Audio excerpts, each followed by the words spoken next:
been up to? I've been riding on a daydream. Hey YouTube, thanks for checking out RV Daydream, and I'm in the middle of some repairs. I will talk about those briefly, but let's talk about some hitch information.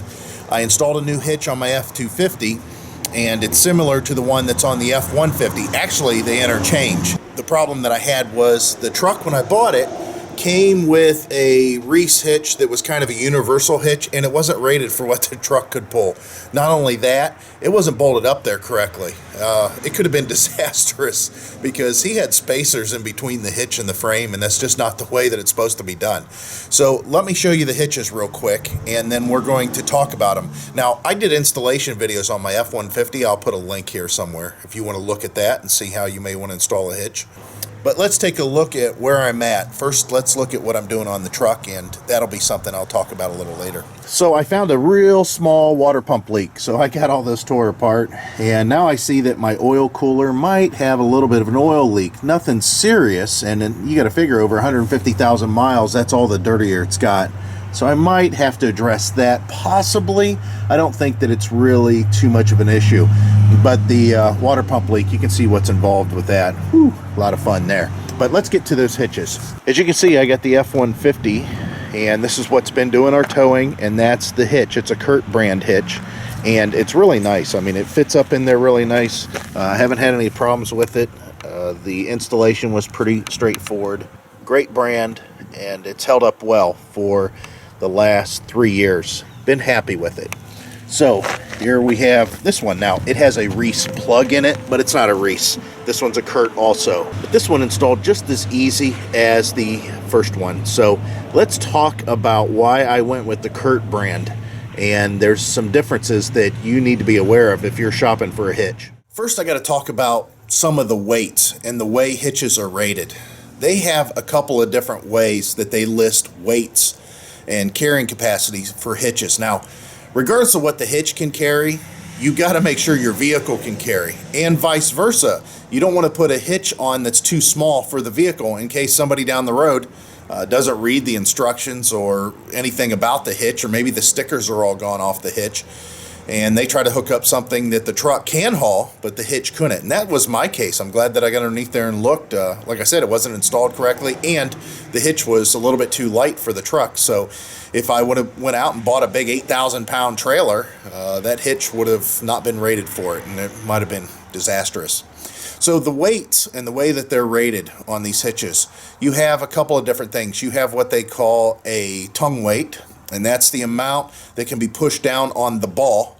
And then you have your toe weight or your pull weight or your gross weight, and that's the amount that can be pulled by the shank and the ball and of course the hitch. Each one of those weights can be broken down into two categories. One is carrying weight, which is what the hitch can carry without any help. The other weight is called a weight distribution weight. Now, the first one that I just referred to, the carrying weight, they just listed as WC, weight carrying. And then the second rating, the one with a weight distribution setup, they call that a WD. So it's either a WC or a WD. Now, the weight distribution can always increase your load on your vehicle and the hitch because it distributes it over the two vehicles, the truck that's pulling and the camper or the trailer that's following. So I want to break down the differences between these two hitches and why I went with the Kurt, and you're going to see if you're in the market, you're probably going to go with the Kurt too. So let's look at those weights. All right, so I apologize for the crudeness of all this, but I wanted to explain it and show you in a way that was easier than researching all this yourself. This is my F150 and the hitches that are available from both Kurt and Reese. That's the F250, and that's the hitches that are available from Kurt and Reese. And then of course there's a dividing line between the Kurt and Reese. If you look here, this is the tongue weight without weight distribution. That's why it says WC. So this is just something that you could hook up to your ball on your hitch without any kind of weight distribution setup. The Kurt is rated at 600 pounds on the tongue and 6,000 pound pulling, where the Reese is only 500 pounds on the tongue and 5,000 pound pulling. Well, you can see the benefits there, that if you don't have a weight distribution set up, you can go with 100-pound heavier tongue and 1,000 pounds more pulling. Of course, with the weight distribution, they're the same. So on this level, they're equal. And that's the same for the F250 also. Going over to the F250, you can see this is what I just put on that truck. I can do 1,000 pounds on the tongue and 10,000 pound pulling without any weight distribution setup, where the Reese only handles 750 and 7,500.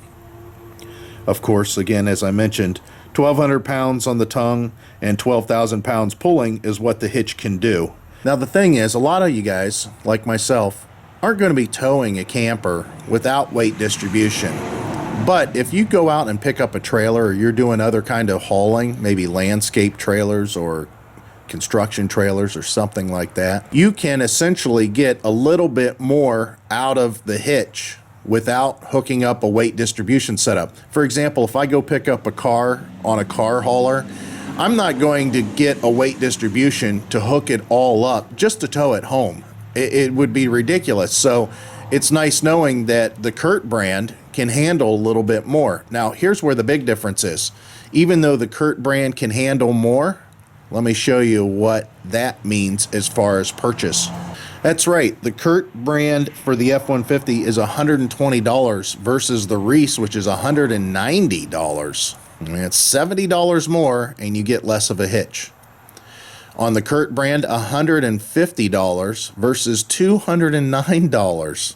I mean, there's $50 difference there, almost $60. As far as just going on price alone, the Curt's going to be a better deal. As far as the brand, Curt is just as well known as Reese. As you can see, the winner overall is definitely going to be the Curt. It's nice to know that you have a little bit more carrying capacity and it's cheaper in price. I hope that helped you out. Again, it's up to you, but whenever I did this research, I thought it was kind of interesting that the cheaper Hitch actually had better ratings. Now, don't worry about people lying about ratings or something like that, and maybe the Reese could haul as much as the Curt.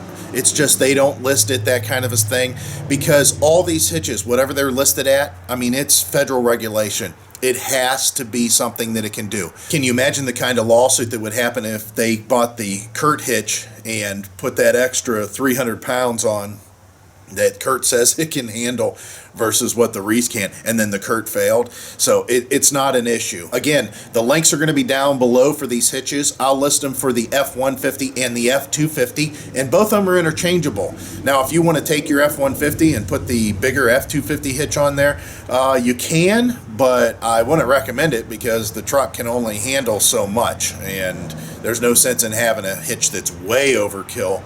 The F-150 hitch, the one that I've been using for the RRV, has been great. I haven't had any problems with it, and it was rated and purchased for an F-150. And of course the F-250, now having the heavier one, I can actually go 12,800 pounds pulling, but I don't think I would ever do that with what they call a bumper pull hitch. I mean, you don't actually hook it to your bumper, but that's just crazy. So the links are down below. Click the links. Once you're in there, above your part, you're going to see that it says fits my vehicle. You can click in and put in your information for your vehicle, and it's pretty close. It's always relatively close. Now, if it says will not fit my vehicle, you may want to click the box next to that that says what fits my vehicle. It'll guide you to the correct hitch at that point. So again, guys, I appreciate you watching our channel, and I hope to see you out there. Bye.